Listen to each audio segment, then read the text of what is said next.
সামনেই বড়দিন বন্ধুরা, দোকানে যাচ্ছি। কেকের যে পরিমাণে দাম, সেইখানে আমার দেখো 4টে কেক হয়ে গেল। যা খরচ হয় আমার একটা প্যাকেট কেক আনতে, একটু পরিশ্রম করলেই আমার 4টে কেক হয়ে গেল।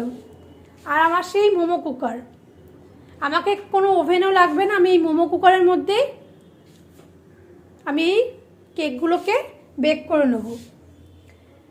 দুপুরে রান্না করতে করতে আমার কেকও হয়ে যাচ্ছে, মজায় মজায় আমি খেয়েও নেব, আর সবাইকে খাওয়াবো ভাগ করে। বসে না থেকে আবার বলছি, বাড়িতে বসে কেক বানিয়ে খান। বিভিন্ন ভিডিও আসছে, নিউজ ফিডে দেখুন আর চেষ্টা করুন। এটা কিন্তু সম্পূর্ণ এগলেস কেক।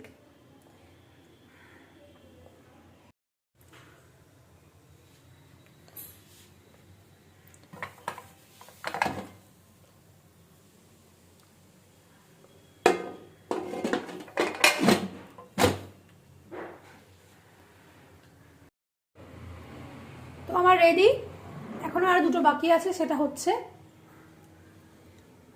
উপর দিয়ে আর ডেকোরেশন করলাম না, আরও বানাবো।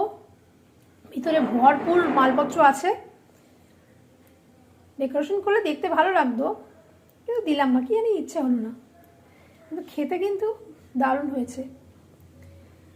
ছোট্ট একটা টুকরো জাস্ট টেস্ট করা হয়েছে।